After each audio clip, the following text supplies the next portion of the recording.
मराठी चित्रपटसृष्टीचा इतिहास लिहिताना ज्येष्ठ अभिनेत्री सुलोचना लाटकर यांचे नाव आदराने घेतले जाते. तब्बल 7 दशकांच्या प्रदीर्घ कारकिर्दीत त्यांनी मराठी आणि हिंदी चित्रपटांमध्ये असंख्य भूमिका साकारल्या.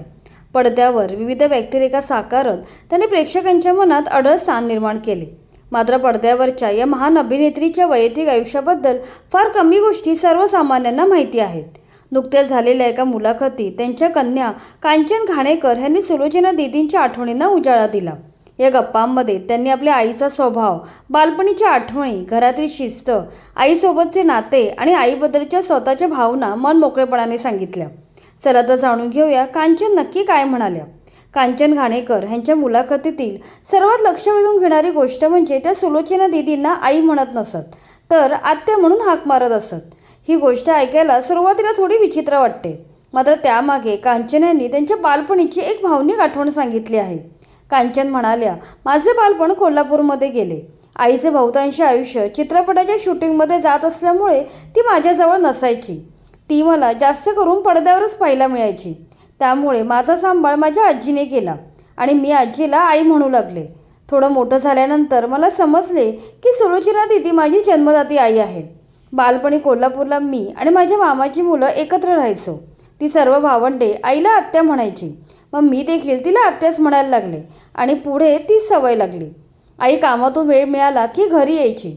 घरी असल्यावर ती महान अभिनेत्री नसायची, तर घरात सर्व कुटुंबाची काळजी घेणारी, सर्वांना शिस्त लावणारी प्रेमळ व्यक्ती असायची. तिला शिक्षणाच्या बाबतीत अजिबात हयगय चालत नसे. चित्रपटसृष्टीच्या झगमगाट तिला कधी आवडला नाही.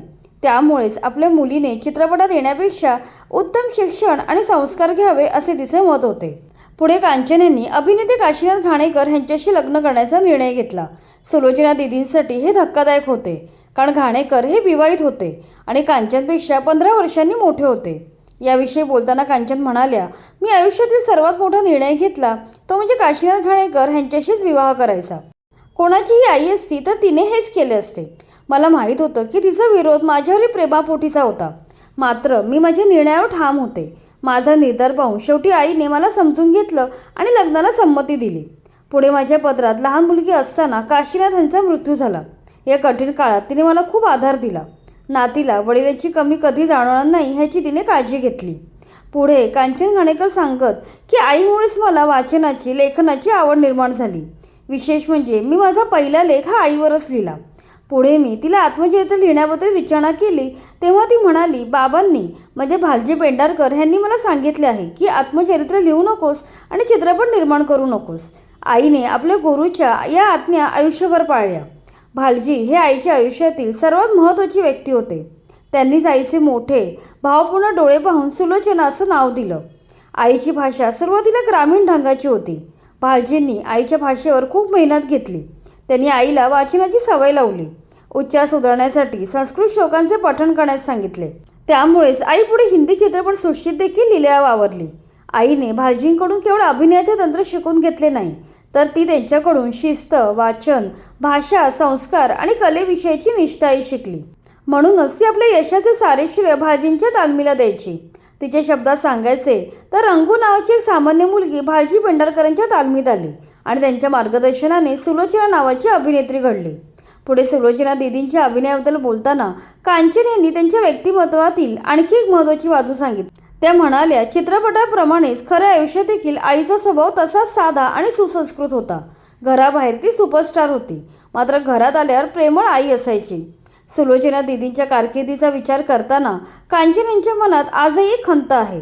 सुमारे 70 वर्षांची मोठी कारकीर्द, शेकडो चित्रपट करूनही दीदींना दादासाहेब फाळके पुरस्कार मिळाला नाही.